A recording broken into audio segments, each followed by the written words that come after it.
জুবিন দাক ছিংগাপুৰত নি পেলাই হত্যা কৰা হ'ল। আপোনালোকে বিশ্বাস কৰেনে? শ্যাম কানু, সিদ্ধাৰ্থ, শেখৰ জ্যোতি সেইখিনি ইমান সাহস হ'ব পাৰে? এজন ৰজাক মাৰিবলৈ সিহঁতৰ ইমান সাহস থাকিব লাগিব। মই ভাবোঁ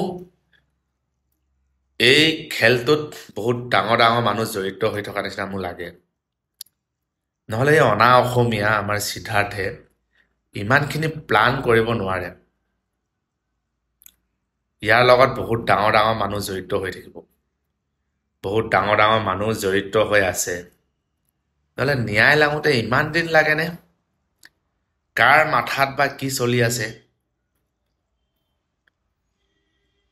সিদ্ধাৰ্থে পইচাটো মাৰিছে, কিন্তু মানুহটো যে মাৰি পেলাব সেইটো অকণমান ক'ৰবাত নহয় ক'ৰবাত এনেকুৱা লাগে যে ইয়াৰ লগত বহুত ডাঙৰ ডাঙৰ মানুহ জড়িত হৈ আছে। কাৰণ জুবিন দাই কিবা এটা ভুল দেখিলেই মানে চিঞৰি কৈ দিয়ে, মই আছোঁ বল, এই কামটো নহ'ব বুলি ক'লে নহ'ব লাগিব। কাৰণ জুবিন দাৰ লগত সকলো এজন ৰাইজ আছিলে, সকলো এজন মানুহ ওলাই আহিছিলে। লাগিলে কংগ্ৰেছেই হওক, বিজেপিয়ে হওক, এজেপিয়ে হওক, সকলোখিনি মানুহ কিন্তু জুবিন দাৰ ফ্ৰেণ্ড হয়। যিটো বেয়া দেখে চিধা কথা কৈ দিয়ে।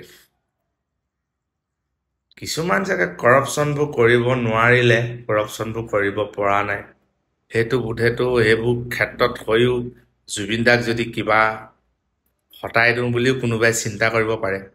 এতিয়া কোনে চিন্তা কৰিছে, কি প্ৰি প্লান কৰি মাৰিছে, এইখিনিতো নাজানো। মোৰ এই মনৰ কথাখিনিয়ে কৈছোঁ।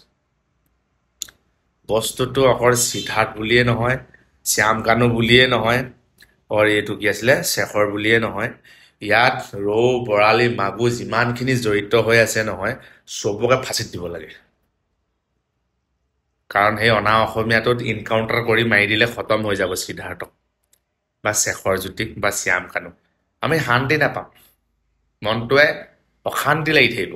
গতিকে তাত যিমান ৰৌ, বৰালি, যিমান ফুটি দনিকণা, যিমান তাৰ পকৰ পাছত আছে নহয়, চবকে খতম কৰিব লাগে। তাৰ পাছতো আমি শান্তি নাপাম, কাৰণ মানুহজনেই নাই আমাৰ মাজত। ন্যায় লাগিব কিন্তু আমাক। এতিয়াও ৰাণী জীয়াই আছে। ৰাণীয়ে যদি এটা আৱাজ দি দিয়ে নহয়, পজা গৈ সাজু হৈ যাম। জয় জুবিন দা।